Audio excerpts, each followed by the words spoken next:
사랑하는 신내교회 성도 여러분 반갑습니다. 6월 23일 화요일 아침 묵상 시간입니다. 오늘 우리에게 주신 하나님의 말씀은 구약성경 시편 127편 1절 말씀입니다. 여호와께서 집을 세우지 아니하시면 세우는 자의 수고가 헛되며 여호와께서 성을 지키지 아니하시면 파수꾼의 깨어있음이 헛되도다. 아멘. 오늘 하루도 하나님께서 주시는 은혜 가운데 승리하시기를 바랍니다. 오늘 말씀해 보시면 집을 세우는 사람이 있습니다. 그리고 성을 지키는 파수꾼이 있습니다. 집을 열심히 세우는 건축자의 수고와 성을 지키는 보초병, 파수꾼의 이 수고가 하나님이 함께 하시지 않으면 그것은 헛되다고 고백을 하고 있습니다.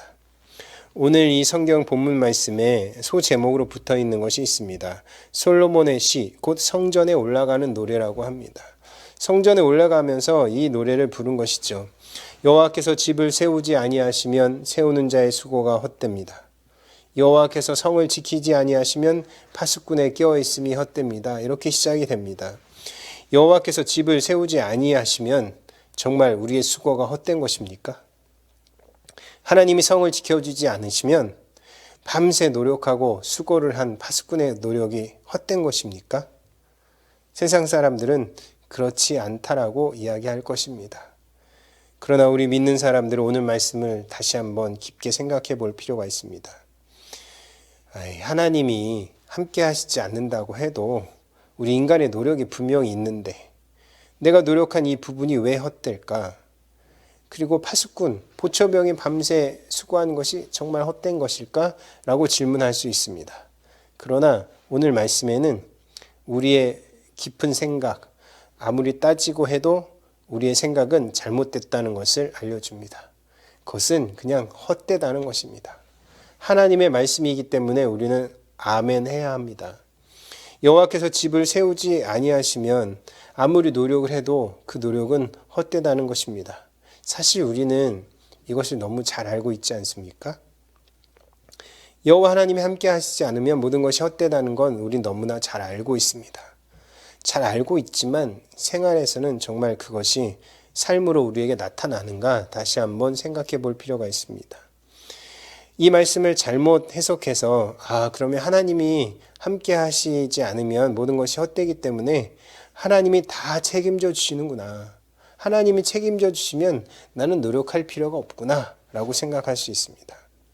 아니요, 오늘 본문 말씀은 그런 의미가 아닙니다. 우리가 최선을 다해서 노력을 하고 최선을 다해서 성을 지키는 것, 열심을 내어서 집을 짓고 성을 지키는 것은 반드시 있어야 하는 과정입니다. 그것이 불필요함을 이야기하는 것이 아닙니다. 그것은 우리 인간편에서 반드시 있어야 하지만 그러나 중요한 것을 잊지 말라고 하는 것입니다.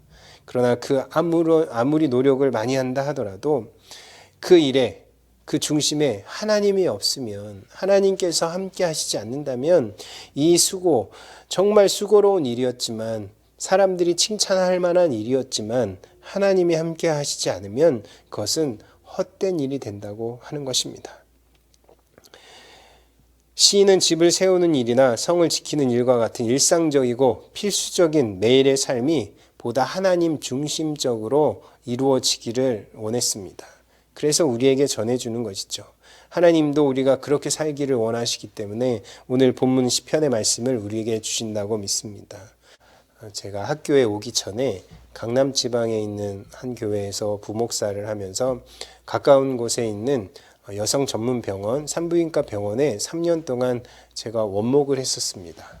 그 원목 생활을 하면서 매달 드려지는 전체 직원 예배를 인도했고 매주 의사 선생님들과 간호사 선생님들과 함께 신우회를 했습니다. 그리고 주일 오후에는 여성의학연구소라는 곳에서 이제 자연 임신이 힘든 분들이 와서 인공수정을 하는 그런 병원이었는데 그 병원에서 임신을 기다리는 분들이 계셨는데 그분들과 함께 매주 예배를 드렸습니다. 그 중에 한 분이 생각이 났습니다. 예배를 드리고 나서 한 분이 헌금을 하셨습니다. 봉투에 이렇게 써져 있더라고요. 하나님 기억하실런지 너무 궁금해서 예배를 다 마친 후에 엘리베이터를 타려고 하는 그분을 불러서 말씀드렸습니다. 자매님, 혹시 이거 자매님이 하신 것 같은데 이게 너무 궁금해서 여쭤봅니다. 이게 무슨 의미인가요? 했더니 그분이 이렇게 말씀하셨습니다. 본인이 6살 때 교회를 나갔었는데 6살 때 유치부 때 교회에 예배드리고 30년 동안 교회를 떠나 있다가 36살이 되어서 이곳에 왔더니 예배드리는 곳이 있다 그래서 와서 예배를 드린다는 것입니다. 그래서 함께 예배를 드렸던 것이죠. 그러면서 저에게 이렇게 이야기를 하더라고요.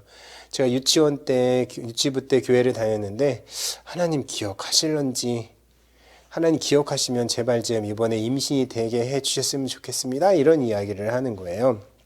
그러면서 이렇게 한마디 저한테 하더라고요. 하나님께서 저를 임신시켜 주시면 제가 예배 잘 드릴 겁니다. 그러는 거예요. 그래서 제가 이렇게 이야기했습니다.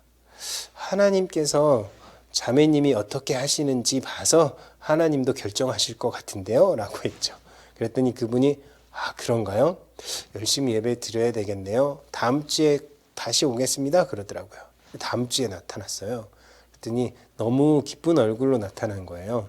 임신이 됐다는 겁니다. 그래서 기쁜 마음으로 예배를 드리고 그 병실에 6명이 같이 있었는데 그 6분에게 이야기를 한 거예요. 예배 갔더니 임신이 됐습니다. 그러는 거예요. 그랬더니 그 다음 주에는 6분을 다 데리고 왔어요. 전도를 해서 왔습니다. 하나님께서 집을 세우지 아니하시면 세우는 자의 수고가 헛되다고 했는데 여기서 말하는 이 집은 많은 의미가 분명히 있을 것입니다. 어떤 사람은 결혼, 어떤 사람은 직장, 조금 전에 말씀드린 어떤 분들처럼 어떤 분들은 임신, 어떤 분들은 건강, 어떤 분들은 지혜. 우리가 생활하는 모든 곳에서 이 집은 분명히 있습니다. 우리가 생활하는 모든 곳에 이 성은 있습니다. 우리의 일상 가운데 성과 집은 늘 나타나게 됩니다. 우리가 열심을 내어서 일할 수 있고 지킬 수 있습니다. 그러나 우리가 반드시 더 기도해야 하는 것은 하나님 저와 함께해 주시옵소서. 하나님이 함께해 주셔야 완성이 되는 것입니다. 우리 사랑하는 성도님들 오늘 하루도 하나님께서 함께 하시는 그런 날 되시기를 주의 이름으로 축원합니다.